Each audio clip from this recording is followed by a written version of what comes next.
Hello, everyone, and welcome to our conversations, the по-русски conversations in a response to the COVID-19 virus. And I'm actually really excited today to introduce you to our guest, Anastasia Patsey. Going to turn off my phone here, who is with us from St. Petersburg, Russia. And I will hand it over to Anastasia. She is the director of the Museum of Non-conformist Art. She is also a curator there, independent curator, and she also runs the St. Petersburg Artist Residency. And she can continue with all of her responsibilities and projects. So welcome, Anastasia, and please tell us a little bit about, well, I said where you are, but what's going on in St. Petersburg right now, and a little bit about yourself. Yeah, thanks, Andrea, for the invitation, and hi, everyone. It's a really good time for this interview series, and it's a very important topic. So I'm really glad that I was invited to talk about that. So briefly about the institutions that I represent, I direct the Museum of Non-conformist Art, which focuses on collecting, researching, and promoting unofficial art from the Soviet Union. Well, basically everything that was banned from official arts throughout the second half of the 20th century for ideological and political reasons. So everything that was not socialist realism.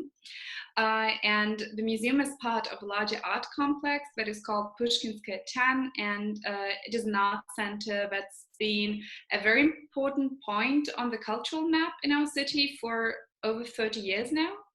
And it started as a squad that was created by underground artists who were not officially acknowledged as artists in the Soviet times, and then it transformed and is now one of the first Russia's artist-run institutions and a multidisciplinary art space. It is also the place where the St. Petersburg Art Residency is based, that you, Andrea, were all participant of, and this is how I try to combine working for the museum, for residency, but in the end it's all under one roof and in one place. So yeah, how things are going on in St. Petersburg? Well, if you look outside, it seems like everything is normal, but actually it's not. And Russia is still on the way up to the peak and to a plateau of the corona cases. The people are actually taking all the regulations responsibly and socially distancing and avoiding any contact, staying at home, but it's a large country. So the numbers are also huge, and it's not that bad as in the US at the moment. And the government is pretty strict. There are also fees for breaking these new quarantine rules. And yeah, people are trying to do their best, but still this is something that we have to go through. Right. Are people taking precautions? And I'm wondering, for artists wearing the masks, designing masks, or is that it is also a thing now.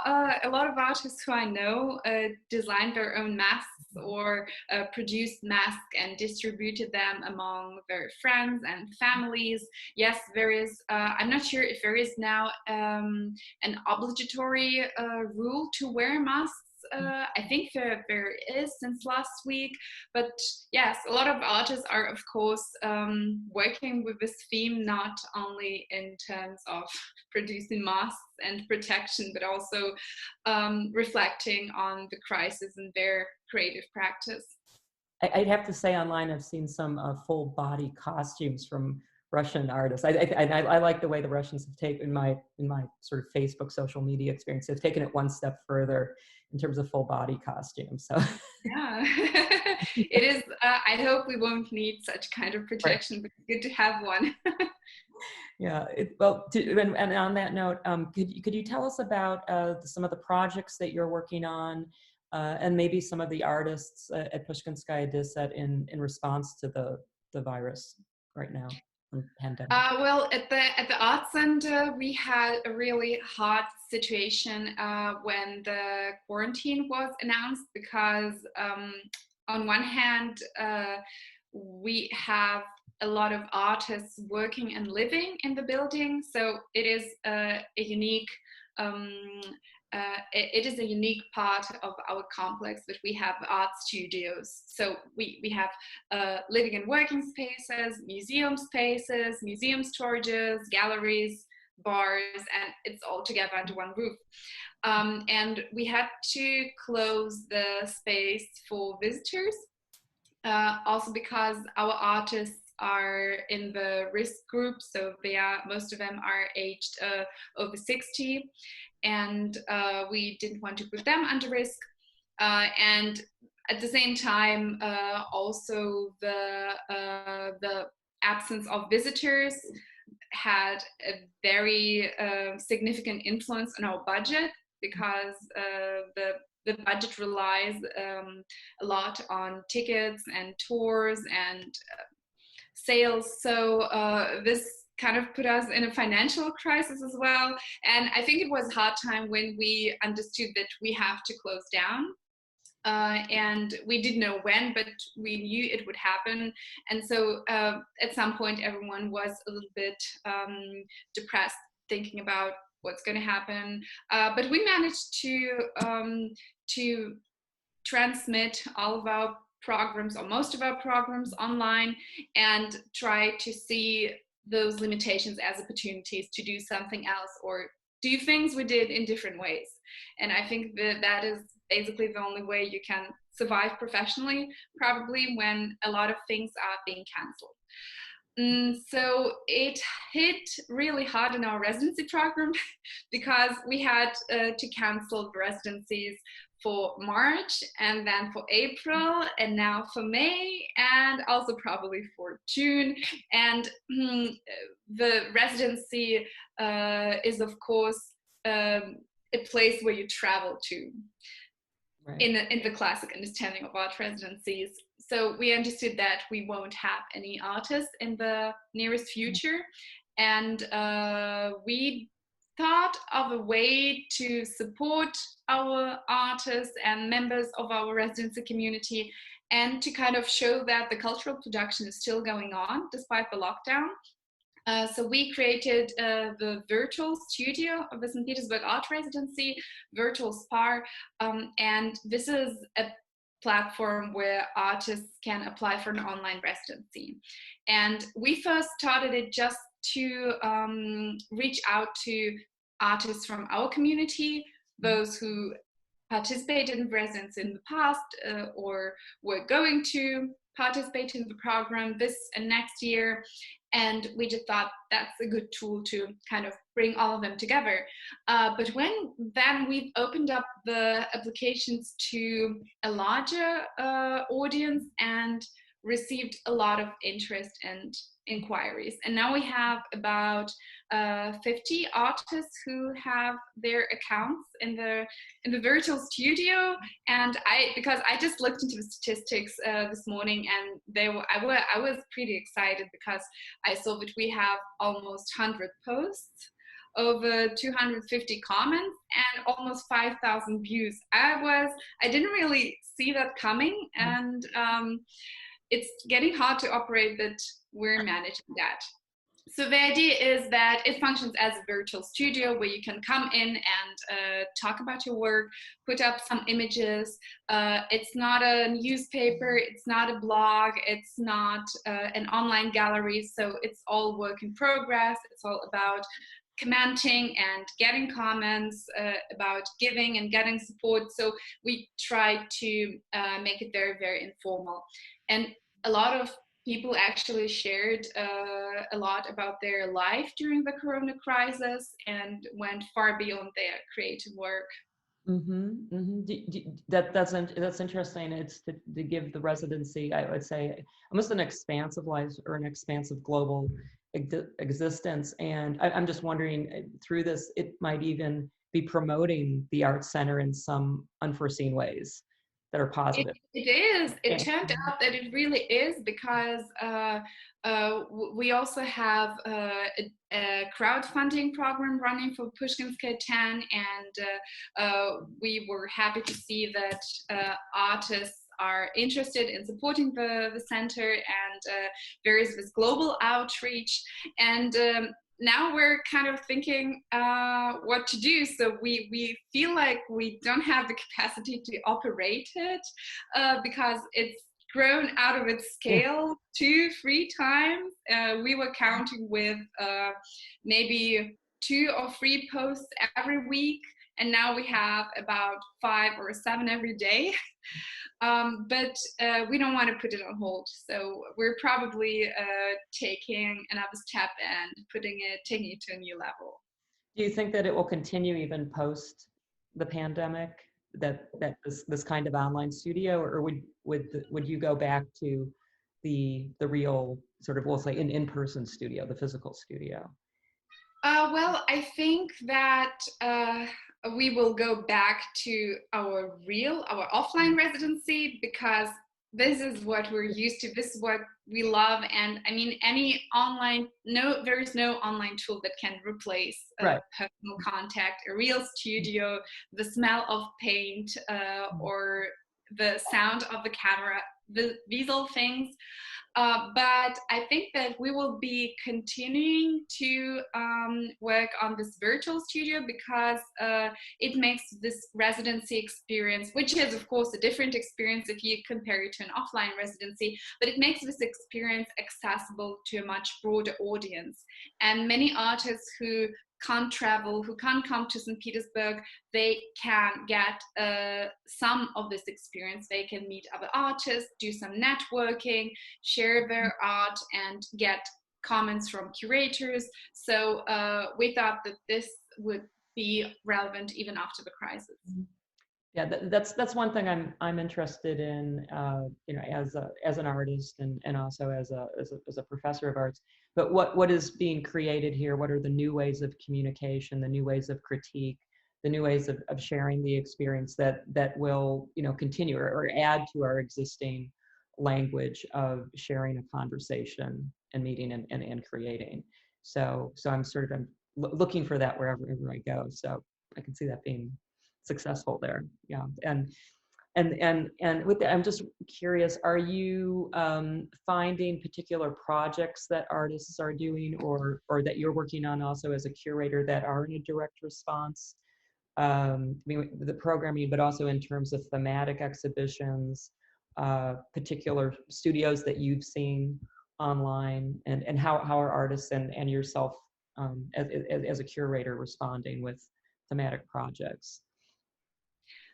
Well, I think there is no way you cannot respond. Yeah. I mean, this is an event that turned around everything, that turned everything over, the way we live, work, communicate, think. So even when the lockdown is over, even when we go back to normal, this will be an absolutely different kind of normal.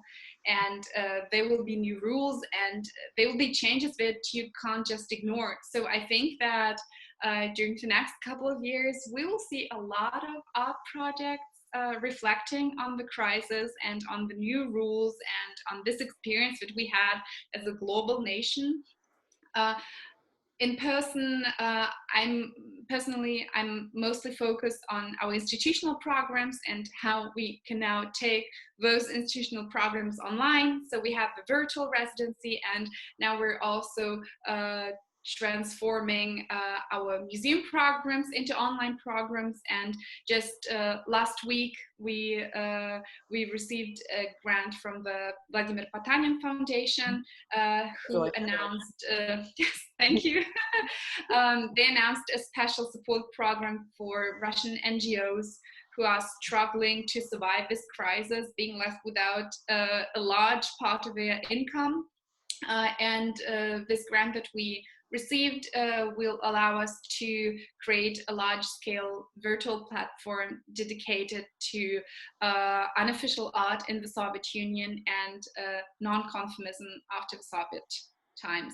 So this is something that we're going to work on during the next 12 months. So it's going to be pretty big, and it will merge together all the digital projects that we already have, our digital collection, our archive, digital, let's say, virtual studios of artists. And so there's going to be a lot of things under one roof. Fantastic, fantastic. Well, so there'll be, I assume, links you can share, and yeah. It's going to be something like a virtual representation of the Pushkinskaya 10 and the museum. Yes, it sounds, I'm also a little bit frightened of the scale and yes, the innovative character of this idea, but I think we can handle it. So it's going to be like Pushkinskaya tab put up online. It's space, it's cultural heritage, it's people. It will also have a memorial component because well, we have a very important issue with artists after passing. We don't really know what to do with their studios, how to commemorate them, but also how to keep this space a living space and a dynamic space, because we can't just museumify the whole art center at some point. So this is also something that can be solved with digital tools. And we're looking forward to that. That's a very interesting topic that you bring up, actually, because I you know, as a visitor to St. Petersburg, I think one of the, you know, sort of incredible and singular, I would say, you know, the nature of the city is that it is a city of museums, and it's a historical city. It's still, it's a city alive and full of artists, and I think it's a wonderful place to work as an artist. In terms of the city as a muse, it's relatively still affordable compared to other cities around the world. And there's a vibrant contemporary arts community that you're a leader in. But with that, I know that some of the studios, if you could talk a little bit about some of the artist studios that have been made into these museums, but there's also something I think incredibly valuable about that. So I think striking that balance within the Pushkinskaya Disset complex is really, really important. So that's exciting to hear. But maybe if you could just talk about a few of the current studios and artists. I know there's been a few passings. If maybe we could just bring their names up quickly. Yes. So it's yes, it's a very sad topic for all of us. But at the same time, this is life, and what we can do is commemorate those artists in a proper way and make their heritage accessible to the new generations of visitors, researchers, other artists. So that would be our main task. Last year, we said goodbye to two very important members of the community. It was Evgeny Pekotsky, who had his studio on the 4th floor in building B, and Sergei Kowalski, who was one of the founders of the art center, and I think one of the headliners of the underground art scene in Leningrad since it appeared.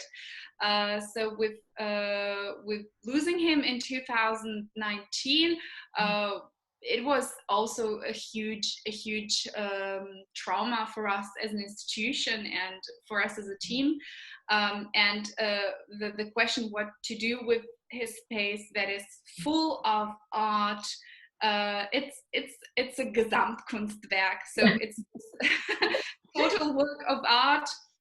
And when I finally got in there, because I also had to take a while I couldn't go there right away. I had to first, just calm down and reflect on everything before actually going in and doing something. And I was just walking and understanding that the proper way would be just to put up some good light, make sure that the objects are conserved and it's clean, the temperature, the air moisture is right, and just open it up as a total installation, because this is what every artist's space is. It is a kind of a personal total art installation. and a universe sometimes in a very small space. But we understand that we can't do that because because the documents need to be reorganized if we want to access them, and so we don't want just to have it as a visual experience. It should be also working on many levels. So what we did is now try to separate the archive, the art, the library, the personal belongings, and have a curator for all those blocks. And we have been documenting everything, creating gigabytes of data and of images, text, scans, photographs, all those media.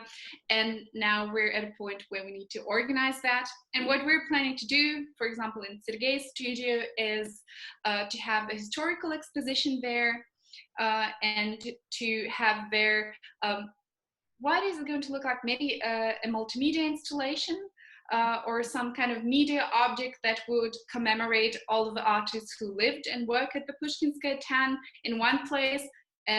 Media monument, you can name it whatever you like, but we're still working on the concept, but something that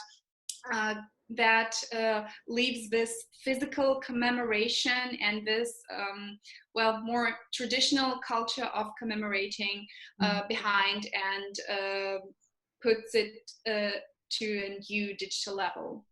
Right, and that sounds incredibly exciting, and yeah, I mean, I miss him too, and I have to, I don't, hopefully he was looking at the exhibition from wherever he is now, but we did host a exhibition at the Wells Library at Indiana University this past fall that had to do with a symposium with the siege.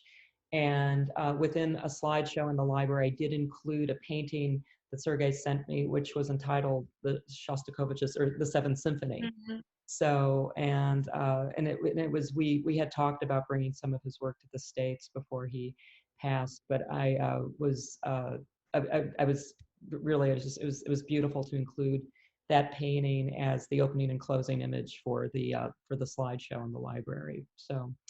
Yeah, that's exciting. That's exciting to know that that's going to happen.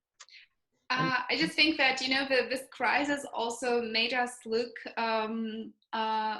made us find a new perspective to look on digital instruments, on virtual reality, on offline and online. Maybe we understood that there are a lot of things offline that can be easily transferred to online. Mm-hmm. And that can make our life maybe easier, but also that there are some things that are only manageable in a digital space, right? Such as commemorating artists. There is, like, if you would like to do it in a good way, we would have to open up a whole museum dedicated to Sergei Kowalski, for example.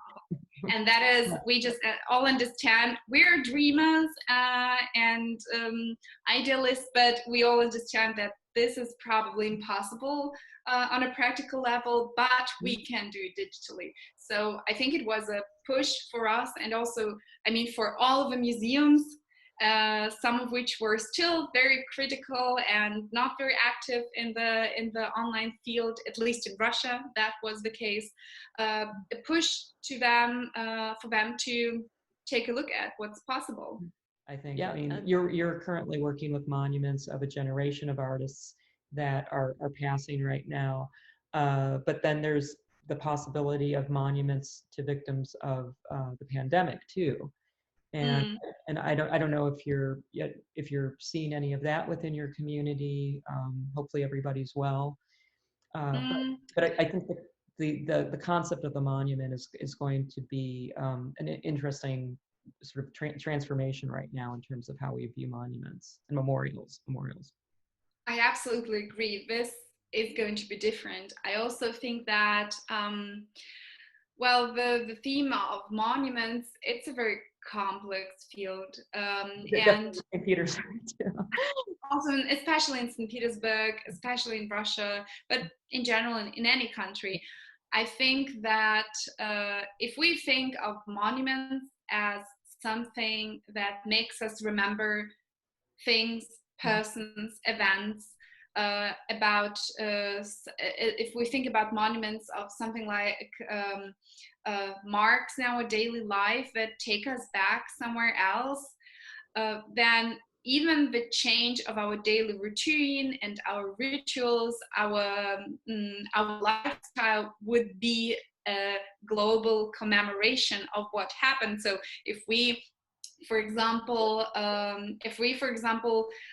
leave some of our habits behind in commemoration of this crisis, that would be a huge thing. If we maybe, I don't know, it can be even small things like paying more attention to washing your hands, or getting your groceries online because sometimes it's more eco-friendly, or having your meetings online instead of asking someone to travel for 2 hours to get to your office, which is more respectful towards the time of a person you're meeting. So all those small things that will change will make us remember what happened, and will be a non-physical commemoration of the crisis. So Well, I think this is what we're heading to. And of course the art world will change. I mean, I think the amount of online offers that we're now receiving is absolutely overwhelming. yes. It is just too much, and it's much more than you've expected. Everyone's online, all of the exhibitions are online, all the streams, everything. So that's a lot. We need to go through this phase and to see what we actually need. I think that museums and galleries and art spaces will still remain as physical spots, but maybe museum visits will be different. Maybe visiting a museum and standing in front of an actual artwork, physical artwork, will become a very exclusive luxury experience. Maybe visitors will be allowed to go into exhibitions only in small groups or alone as individuals.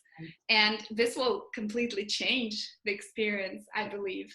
So I just hope that it's not going away, because I mean, one of the things I miss a lot right now is hanging pictures on walls and installing exhibitions and having this physical contact with artworks. This is precious, and you don't always notice that when you do it on a daily basis. I can only, yeah, no, I completely understand. Absolutely. And there's the physical realization of once a exhibition is hung, is installed, and that you as the curator, that's your creative act, that's you're putting the work into the context, but how the work is speaking together on the walls, and you stand back and it's this epiphany of what your work looks like as a curator. So, and it's physical, it's so physical. So it's going to be interesting how that transfers into the digital world. And then Yes, I hope I just hope it will remain balanced. yes, I think we're globally, hopefully globally, we're all working on that. Yeah. That's a beautiful thought, though. Actually, it's interesting to hear you miss that, and I completely applaud that as an artist too. Is there anything else that you would like to share? Or any like closing words, future projects that you might be working on, online, offline? Maybe within a year, who knows at this point? I would just like to thank you for the invitation, for this interesting talk. I would like to wish everyone to stay healthy and safe and find this inner power, motivation, and daily inspiration just to go through this time, however challenging it is, and to maybe become a new person in some ways, and to rethink a lot of things in our life. Let's use this time for something great. Thank you, Anastasia. It's been an absolute pleasure talking to you. Thanks. And Thanks a lot. Much love to everyone at Pushkinskaya 10 Yes. and St. Petersburg. Missing you all.